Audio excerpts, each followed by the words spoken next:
The White House announced this week a surge of signups for Obamacare, but that didn't stop 5 Democratic senators and 1 independent, some of them facing tough re-election battles this fall, from offering several big changes to Obamacare. Joining us now from Maine, Angus, an independent, one of the senators proposing those fixes. And here in studio, Wyoming Senator John Barrasso, a GOP leader and a doctor. Well, the White House announced this week more than 6 million people now total have signed up for private health insurance on the exchanges, including 1.8 million so far just in March. But they still have no numbers for how many people have paid for coverage, how many so-called young invincibles have signed up, nor how many people have signed up who were previously uninsured. Senator Barrasso, given that, how much does this 6 million number actually mean? I don't think it means anything, Chris. I think they're cooking the books on this. People want to know the answers to that. They also want to know is, once all this is said and done, what kind of insurance will those people actually have? Will they be able to keep the doctor that they want? How much more is it going to cost them? And we know that some of the best cancer hospitals in the country want very little to do with people that actually buy this insurance on the Obamacare exchanges. Let's stick. Wait. Let me ask a question first, Senator, and then I'm going to bring you in on exactly that issue, because while the White House is not offering numbers on some of those internal issues, their insurance companies and some private studies have offered some numbers, and let's put those up on the screen. The administration said they needed 38% of the risk pool to be young, healthy people. So far, it looks like they're only a quarter of the enrollees. Studies have found only 27% of those who've signed up were previously uninsured, and up to 23% of the 6 million figure haven't paid yet. Senator King, aren't those big holes in this 6 million number that the administration is touting? Well, in the first place, I checked the numbers this morning. It's now 6,563,000, 6.5 million just in the last few days. There were 500,000 people on the call centers on Friday and 1.5 million on the website. And those numbers don't come from the White House. There's a wonderful website, acasignups.net, private website by a guy named Charles Gaba, who's collecting data from all across the country. So there really is a huge surge. Number two, the president of WellPoint, which is one of the big national insurance companies, said a couple of weeks ago that the sign-ups are getting younger by the day.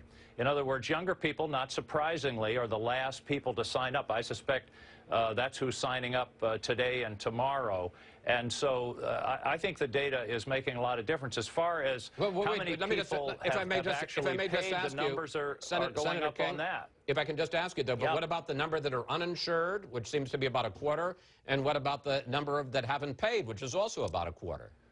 Well, the McKinsey & Company did that 25% uninsured. The only real numbers we have are from New York and Kentucky. In Kentucky, it's 75% of the people signing up were previously uninsured. In New York, 59%. So those numbers are going to sort themselves out over time.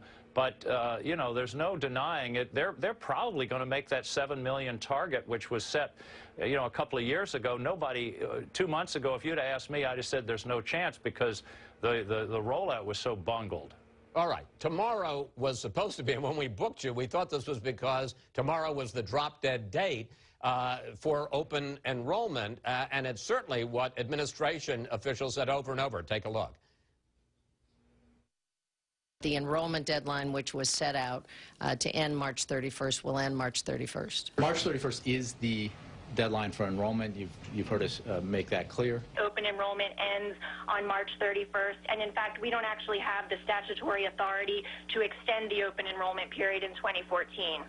But this week, the administration made what the Wall Street Journal says was the 38th unilateral change in Obamacare, creating a special enrollment extension for people who claim that they've had a problem signing up. Senator King, how can they do that when you just heard this top CMS official admit they don't have the statutory authority to do it?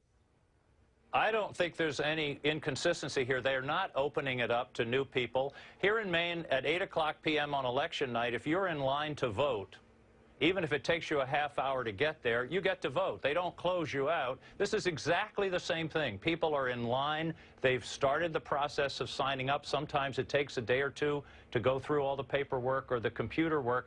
This is not extending the enrollment for new people who say, oh, I forgot. These are people that are already in the line, and that's just common sense. I mean, we do that all the time. I think the best example is people in line to vote.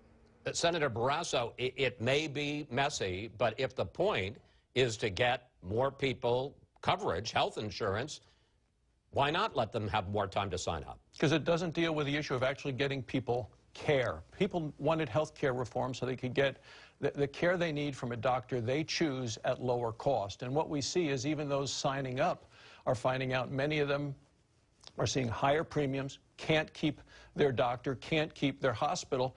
In the state right next to Senator King's in New Hampshire, 10 of the 28 hospitals are excluded from all the exchanges in New Hampshire.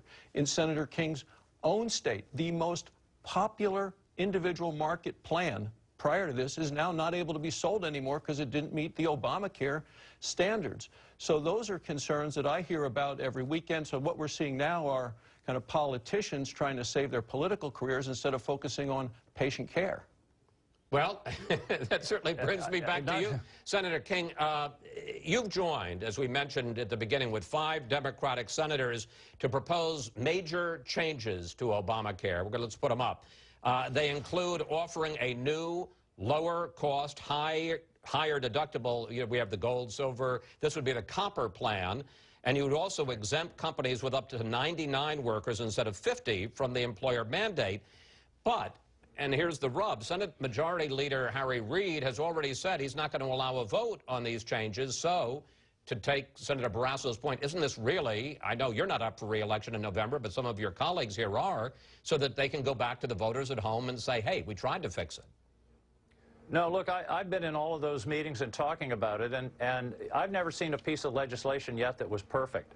In fact, the United States Constitution, probably the most perfect piece of legislation ever devised by the mind of man, has been amended 27 times. I think it's time to try to fix it. And in fact, that's what the public wants. There's a recent poll on Kaiser Family Foundation, KFF.org, probably the gold standard of polls. What it says is by 2 to 1, 59% to 29%, the people of America want us to fix this law, not repeal it. But and that's what we're trying to do. Now, I don't know, Harry, I'll be talking to Harry tomorrow, you know. Maybe well, I was going to say, how do you change his mind? Two points, if I may, sir. One, then why is Harry Reid saying he's not going to allow a vote on the fixes? And two, speak directly and briefly, because we're about to run out of time, to Senator Barrasso's comment about the fact that a lot of doctors, a lot of hospitals are being excluded by what Obamacare is offering. No, now that's a big, you know, there's no such thing as Obamacare. You can't sign up for Obamacare. You sign up for an Anthem policy or an Aetna policy or a WellPoint policy. It's private insurance, and private insurance companies have been doing closed networks for years. I do think there's a problem. If John Barrasso wants to join me in co-sponsoring a bill to have more transparency so people can know exactly who's covered and who's not covered by the various policy options, I'm all for it. But, you know, I think this thing of you can't keep your doctor, and there is a problem in New Hampshire because there's only one carrier on the exchange. I think that's the only state in the country like that. I looked up, I played a game and looked up John's situation. If you're in Laramie, Wyoming, and you make $50,000, have 2 kids, mom, dad, 2 kids, there are 16 different policy options you have, ranging in premium from $67 a month to $800 a month. All right, let me bring in, we're running out of time, Senator. Let me bring you in, Senator Barrasso. Final word. Well, a couple of things. Let's not be fooled here. What Angus is offering in his legislation only nibbles around the edges. It doesn't get to the fundamental flaws of the president's health care law. The Democrats are unnerved. They have pushed the panic button. The president says this is working. It is broken. And people say, can you fix it? I've looked at this 10 different ways, Chris. This health care law is not fixable. We're going to leave it there. Obviously, to be continued, Senator Barrasso, Senator King, thank you both. Thanks for joining us, and we'll stay on top of this, gentlemen. Thanks for having me. When we come back, New Jersey Governor Chris Christie says an intern